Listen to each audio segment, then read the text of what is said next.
And he basically was saying he's basically saying I told Tamar that I'm not emotionally or physically available to her. Attached to right, her. so I don't know why she's tripping. That's AKA I don't want you no more. I want to go out and F other women. When a man tell you that, that means he want to go out and explore other women. He don't want to be intimate with you because he wants some more stuff. But he know that lady want to be with him and he playing games. If you don't want to be with somebody, why are you going on vacation with them?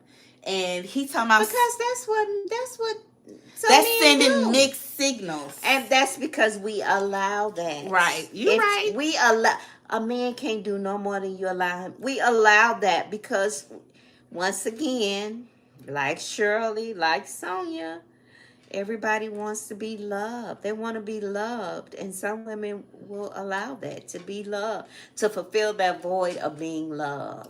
And I also think a part of it too with Tamar is she had daddy. Get you a good book to read. I also think that Tamar have daddy issues too, y'all. And go to your candle making class. I think Tamar has daddy issues because if y'all are familiar with the Braxton Family Values, when it was really good. But he act like he loves all those girls. But I don't know if I agree with you about that. Let me finish first.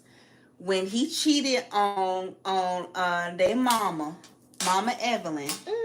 They divorced, right? Mama Evelyn left. He was a pastor in the church, messing around with another lady in the church, and Mama Evelyn divorced him and left him. Okay, that's when she say you spreading it low and open it wide, right, for everybody. He stayed in Maryland, and they ventured off to Atlanta.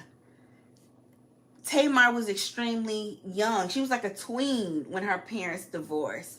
And so he was no longer in the household during those years when you really need your father to guide you and teach you about men. So in a lot of ways, he abandoned her. And they actually did scenes talking about that on the Braxton Family Values, how, you know, Tamar felt like her father wasn't there for her the way he should have been. And all the girls have kind of made similar statements about that earlier in the season. But you can love your daddy and still have daddy issues and feel like he hasn't been there for you. Come on now, Mom.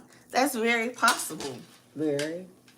So on top of her mental health issues, I feel like she's also dealing with unhealed, unresolved daddy issues. And that's why she keeps choosing the same man over and over again. That Glorious Love said they credit card. Glorious Love still stuck on the credit card. Okay, this is the excuse he gave Glorious Love. He said that, you know, because him and Tamar were married, and when they would book different vacations that they would go on, they would either book directly with the hotel or they would book their vacations through booking.com. So JR's explanation was Tamar's credit card was already pre-saved. And so when he booked his hotel stay in New Orleans, he forgot that it was Tamar's card that was saved under the booking.com account and not his, because he said that both of their credit cards have the same the last 3 or 4 digits of their credit cards is the same.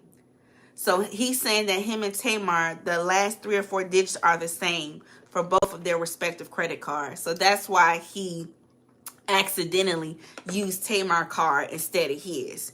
And he said that once Tamar called him and was like, hey, I got a notification that you're in New Orleans staying at this hotel, and they said that your guest name is Miss J. What's up?